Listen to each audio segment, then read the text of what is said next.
എനിക്കൊരു അമ്മ ആവണമെന്ന് ആഗ്രഹമുണ്ട്. എന്താ വന്നാണ് നീ പറ മകളെ മാറി ഒരു കാര്യം പറയുന്ന കേള്.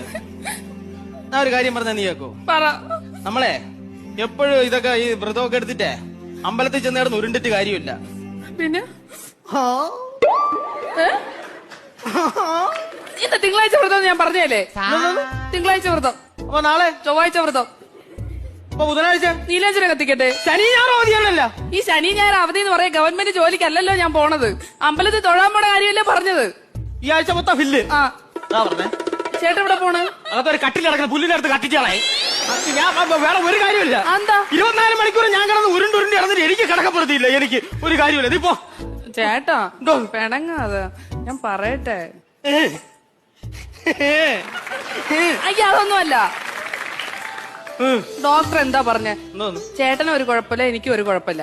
അപ്പൊ എന്താ പ്രശ്നം അറിയണമെങ്കിൽ എന്റെ അച്ഛൻ പറഞ്ഞേ. എന്റെ അച്ഛൻ ചത്തിട്ടൊന്നുമില്ല. അച്ഛൻ പറഞ്ഞ ഒരു ജോത്സ്യം മരണുണ്ട്. അത് നമുക്ക് കുട്ടികൾ ഉണ്ടാവാത്ത എന്താ പ്രശ്നം അറിയണ്ടേ? എന്താ പ്രശ്നം അറിയാൻ വേണ്ടി മക്കളെ വാ. ഇവിടുത്തെ പ്രശ്നം എന്താണെന്ന് അറിയാമോ?